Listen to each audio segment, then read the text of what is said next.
भाई परदेस जाके बड़ा कुछ सिखा दिंदा परदेस, समझ आई, बड़ा कुछ सीख जाने परदेस में। यार मेरे अबू फौत हो गए सन 2004 ਦੇ ਵਿੱਚ। ਫਿਰ ਮੈਂ ਆਪਣੀ ਅੰਮੀ ਨੂੰ ਵੀ ਤੁਹਾਨੂੰ ਮਿਲਾਵਾਂਗਾ ਤੇ ਮੈਂ ਆਪਣੀ ਅੰਮੀ ਨੂੰ ਬਹੁਤ ਮਿਸ ਕਰ ਰਿਹਾ ਯਾਰ। ਇੱਥੇ ਹਕੀਕਤਾਂ ਦੱਸਾਂ ਤੇ ਬਹੁਤ ਮਿਸ ਕਰ ਰਿਹਾ ਆਪਣੀ ਅੰਮੀ ਨੂੰ। अस्सलाम वालेकुम जी, क्या हाल चाल है? ठीक ठाक हो? उम्मीद करना सारे ठीक ठाक हो गए। तो अल्हम्दुलिल्लाह मैं भी ठीक ठाक हाँ। और आप सुनाइए, आप कैसे हैं? ठीक है। तो जनाब आज आपका भाई कर रहा कुकिंग, ठीक है। ये गोश्त है, मैं गोश्त बनाने लगा हूँ आज, तो काफ़ी देर बाद बनाने लगा हूँ, ठीक है। ये मैंने मसाला वगैरह जरा ना अल्लाह भला करे, टमाटर मसाला अदरक सब्ज़ मिर्चा सब कुछ इधर पाता, उन्होंने ग्राइंड करके बस प्रेशर च नाल ही गोश्त, ठीक है। तो देखो मैं गंद देखो कितना पाया गा यार, भुख लगी जबरदस्त। अब मैं बाहरों ऑर्डर किया वा तो कुछ KFC का, तो मैं क्या भुख लगी, रात का खाना बना लिया रात के खाने वास्ते, क्योंकि मैडम के काम से गई हुई है। तो मैडम ने उन्हें अल्लाह भला करे रात लेट नाइट तकरीबन 9 बजे ना होना है। तो मैं क्या चलो उन्नी देर मैं कुकिंग अज करना यार, सारी गल है परदेस च रहने यार, वो भी काम करती है तो मिलजुल के काम करना। अगर मैं भी ड्यूटी करना तो वो भी ड्यूटी करती है, ठीक है। अगर वो नहीं होंगे तो मैं कुकिंग कर लेना, अगर वो जल्दी आ जाए तो वो कुकिंग कर लेंगे। नहीं तो अज गोश्त क्या है, मैं चलो अज मैं गोश्त बनाना खुद आप, देखो कितना का बनता। मसाला मसूला कट लिया, बकाया गोश्त धो के पाने हैं तो इन्हें की बनता है, किस तरह का बनता है। चलो मैं कभी बनाया तो नहीं, मोबाइल आप इत्थे रख लीए। आज उस्ताद जी तो मैं पहली दफ़ा बना रहा, पर पहली दफ़ा नहीं काफ़ी देर बाद ही बना रहा, पर लेकिन पनीर कितना का बनता। थोम छिलके पा रहा हूँ, थोम छिलके पा के जरा ग्राइंड कर, जरा मसाला जो ग्राइंड हो जाता है ना तकरीबन वो ये हो जाता कि जरा रच रुच जाता सही, जरा घुल जाता सही तरीके नाल, जल्दी पक जाता वा। मसाला जरा गलन च ना टाइम घट लेंदा वा, ठीक है। इस वजह तो मसाले को ग्राइंड करके पाओ हमेशा ही, जरा कि कच्चा कुच्चा जरा अदरक के जरा तिरा वगैरह ने वो मार मुर जांदियां ने। भाई परदेस जाके बड़ा कुछ सिखा दिंदा परदेस, समझ आई, बड़ा कुछ सीख जाने परदेस। मैंने तकरीबन 6-7 साल हो गया, हांडी बनाना सीख गए हैं, कपड़े तो धोना सीख गए हैं। परदेस बहुत कुछ सिखाता भाई साहब, परदेस आसान नहीं है, बहुत मुश्किल है वा। तो बहुत कुछ सीखा इतने आन की।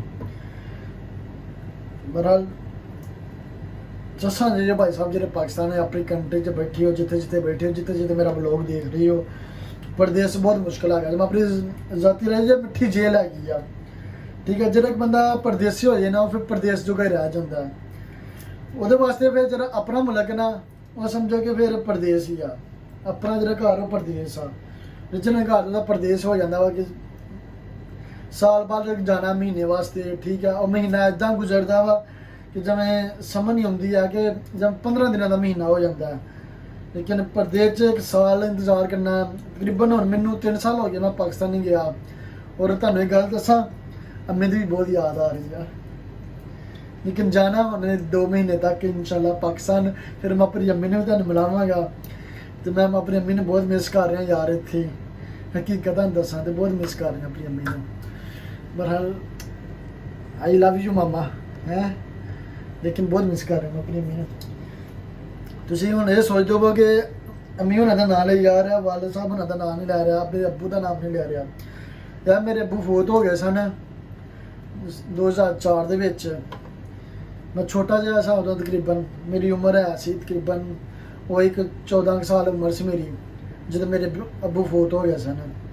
लेकिन बहुत मुश्किल हालात गुजारे ने, कभी अपनी जिंदगी की स्टोरी तुहाडे नाल मैं शेयर जरूर करांगा, पर लेकिन जरा वक्त साढ़े ते आया वा, मैं तो दुआ करना किसी का भी ना आवे, अल्लाह हर एक नूं अपने मान च रखे। पर चलो कुकिंग करने मैं किद्दां तुर पिया, किहड़े गल्लां लैके तुर पिया।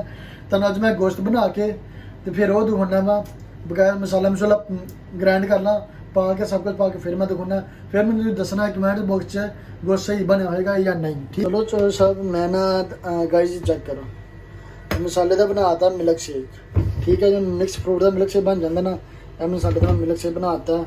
तो हुण गोश्त पानी च पाता, आप सुट्टांगे कुकर च, कुकर के बाद मसाला सुट्टांगे, पानी सुट्टांगे, मसाले पा के कुकर मेल देंगे 10-15 मिनट वास्ते। 10-15 मिनट बाद इन्हें भुन लाँगे तो ठीक है। 20 ਤੋਂ 25 मिनट के हांडी तैयार हो जाएगी। ਤੇ ਭੁੱਖ ਤਾਂ ਦੇ ਭਰਾ ਨੂੰ ਲੱਗੀ ਹੋਈ ਆ। ਰੋਟੀ ਤੇ ਬਣੀ ਪਈ ਹੈ ਲੇਕਿਨ ਦਾਲ ਪੱਕੀ ਸੀ ਤੇ ਦਾਲ ਨਾਲ ਰੋਟੀ ਖਾਣ ਨੂੰ ਚੌਧਰੀ ਸਾਹਿਬ ਦਿਲ ਨਹੀਂ ਕੀਤਾ ਤੁਹਾਡੇ ਭਰਾ ਦਾ। ਤੇ ਇਸ ਵੇਲੇ ਮੈਂ ਥੋੜ੍ਹਾ ਜਿਹਾ ਬਾਹਰੋਂ ਹੀ ਆਰਡਰ ਕਰ ਦਿੱਤਾ। ਕਾਫੀ ਦੇਰ ਹੋ ਗਈ, ਮੈਂ ਕਿਹਾ ਚਲੋ ਯਾਰ ਕਦੀ ਬਾਹਰੋਂ ਹੀ ਖਾ ਲੈਣਾ ਚਾਹੀਦਾ। ਕੀ ਖਿਆਲ ਆ ਹੈ? ਪਰਦੇਸ 'ਚ ਰਹਿਣ ਡੇ ਆ, ਕਮਾਉਣ ਡੇ ਯਾਰ, ਆਪਣੇ ਆਪ ਤੇ ਵੀ ਨਾ ਲਾਈਏ ਫਿਰ ਕੀ ਕਰੀਏ। ਤੇ ਹੋਰ ਤੁਸੀਂ ਸੁਣਾਓ, ਘਰ-ਬਾਰ ਸਭ ਠੀਕ ਆ, ਅਮਨ ਸ਼ਾਂਤੀ ਆ? ਤੇ ਯਾਰ ਤੁਹਾਡਾ ਇੱਕ ਰਿਕੁਐਸਟ ਹੈ ਕਿ ਤੁਸੀਂ ਮੇਰੇ ਚੈਨਲ ਤੇ ਨਏ ਦੇ ਚੈਨਲ ਸਬਸਕ੍ਰਾਈਬ ਔਰ ਵੀਡੀਓ ਨੂੰ ਲਾਈਕ ਕਰੋ। तो इंशाल्लाह मैं अपनी लाइफ की स्टोरी स्टैप बाय स्टैप ਤੁਹਾਡੇ ਨਾਲ शेयर करता रहांगा, अपनी ज़िंदगी के मामला ਤੁਹਾਡੇ ਨਾਲ शेयर होने करता रहांगा इंशाल्लाह। तो बकायदा अगर कोई दुबई आना चाहता वा, दुबई के बारे कोई इन्फॉर्मेशन लेना चाहता वा, तो वह भी मैं ਤੁਹਾਡੇ ਨਾਲ शेयर करता रहांगा।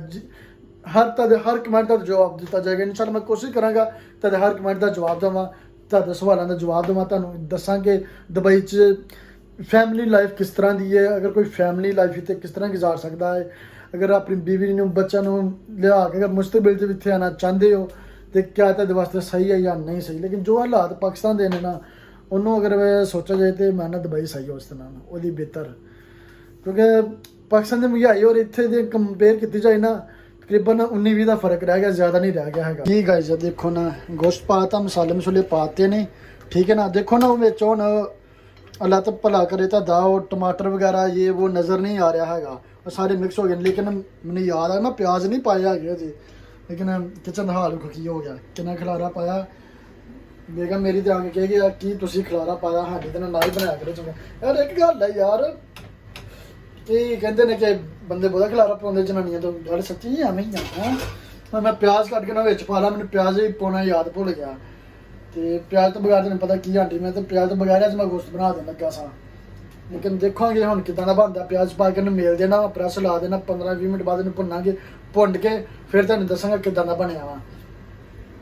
ਭਾਈ ਸਾਹਿਬ ਦੇਖੋ ਮੈਂ ਪ੍ਰੈਸ਼ਰ ਲਾਇਆ ਵਾ, ਤੇ ਜ਼ਿੰਦਗੀ 'ਚ ਮੈਂ ਪਹਿਲੀ ਦਫਾ ਪ੍ਰੈਸ਼ਰ ਲਾਇਆ ਤੇ ਮੈਨੂੰ ਡਰ ਲੱਗਣ ਡਿਆ ਵਾ।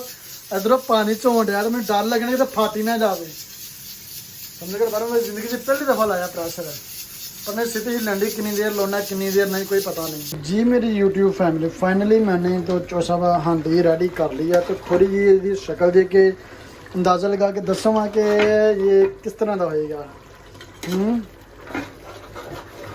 ये देखो गोश्त भी कर लिया तो भरा ने तैयार। देखो ਮੈਨੂੰ ਦੱਸਣਾ ਹੁਣ ਤੁਸੀਂ ਕਮੈਂਟ ਦੇ ਵਿੱਚ ਕਿੱਦਾਂ ਦਾ ਹੋਏਗਾ। ਅੱਜ ਦੀ ਐਂਡ ਅਗਰ ਤੁਸੀਂ ਮੇਰੇ ਚੈਨਲ ਤੇ ਨਏ ਜੇ ਤਾਂ ਚੈਨਲ ਸਬਸਕ੍ਰਾਈਬ ਔਰ ਵੀਡੀਓ ਨੂੰ ਲਾਈਕ ਕਰ ਦਿਓ और मज़ीद मज़े मज़े वीडियो देखने वास्ते।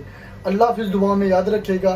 अल्लाह आपको जहाँ रखे खुश रहो, खुश रहना, हमेशा अमन में रहना, शांति में रहना। अल्लाह हाफिज़।